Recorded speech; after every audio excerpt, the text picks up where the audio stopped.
Confucius and Socrates, a comparison. The two great philosophers, one representing the West and the other the East. Socrates grew up in the earliest democracy and quickly discovered that for it to function properly, its rulers, the citizens, had to be questioned on their assumptions. It's interesting that Socrates is often considered king of philosophers in the West, since he never formulated an idea of his own. He simply questioned others. Nonetheless, he wasn't antagonistic toward the concept of truth like the sophists. He simply thought that ideas had to be questioned to arrive at a greater truth. Confucius, on the other hand, grew up during the Warring States period. During this time, China was constantly at war, and a person like Confucius inevitably came along to determine how to get back to the way things were. It's in this environment that Confucius developed a deep reverence for the past. He thought you could keep the past alive through ritual, and through that ritual cultivate goodness, because respect goes then from an abstract virtue and transforms into something tangible and visual. In the West, you can get an idea of this at Christmas time or Thanksgiving or any other holiday where you get together with the family. We often have our own rituals whereby the oldest gets to sit at the head of the table and gets to eat first. It's through ritual that families are bound together and relations are tightened. He recognized the best access to the past were elders, and from Confucius comes the immense respect to elders that East Asia is famous for. However, this respect wasn't about absolute authority. This is how respect was shown in the West. The paterfamilias was able to put his own children to death. Confucius, while he believed in hierarchy, thought that those in power had an obligation to those beneath them. This resembles Plato's Republic and the notion of philosopher kings. But of course, Confucius lived long before Plato, and China, to some degree, implemented this idea through their imperial exams. Confucius saw families as the building blocks of the state, and saw the state from the bottom up.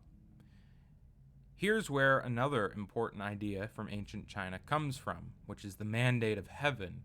It is the notion that if the ruler isn't benevolent, then the people have a right to rise and rebel.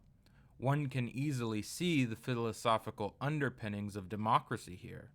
In fact, I would argue that Chinese society was every bit as democratic as the West. In Athens, only about 20% of the population could vote. I think it was even less in early America. I always remember the Malcolm X quote that, as long as democracy doesn't exist for me, so far as I am concerned, it does not exist. I think this is very true. It's not so much which society is free, but who in that society isn't. I mean, every society is free if you exclude those who aren't. At the very least, the king or dictator is free in every society. Therefore, somebody like Socrates is important. You need people to question democracy in order for democracy to thrive and flourish. African Americans are every bit as important to the development of democracy as the ancient Greeks. I would argue that the closest people we have to those ancient philosophers are people like Malcolm X or Frederick Douglass, and are as important in our own society as Socrates was to the history of ancient Greece. There is something both Socrates and Confucius understood. For a society to succeed, its rulers must be educated. They had different ways of doing so. For Socrates, as I said, it was through questioning and debate. His Socratic method would eventually lead to the development of formal logic.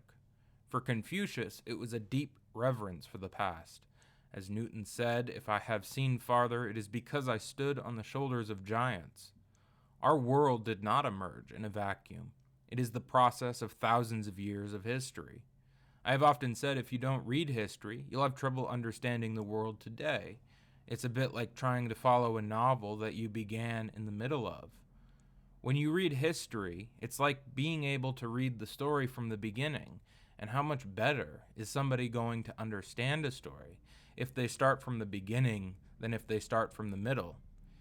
There is, however, a seeming contradiction between the two.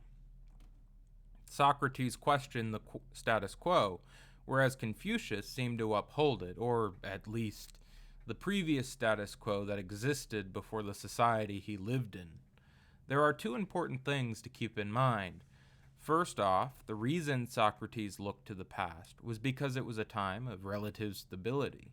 He saw it in the same way the West looks at the Pax Romana, and it was that sort of nostalgia that led to the Renaissance. But of course, if you don't ever take off your nostalgia goggles, you'll never be able to progress, because of course the past wasn't all rainbows and unicorns. It's people's lack of critical thinking that leads to the celebration of horrid individuals, like the Confederacy in the South.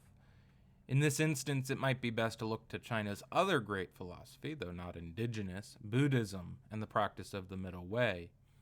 The past is a reservoir of knowledge, but one that may need filtration in order to obtain it. Where is our future headed? Looking at the present, with our previous dear leader Trump, I can think of several people like Trump in the past, and of course none of them good. Mussolini, Nero, Alcibiades, a self-serving, vain con man, obviously deeply insecure, as I think you must be to be vain, ironically, constantly running away from the fact that you're a loser. What does this mean for our nation?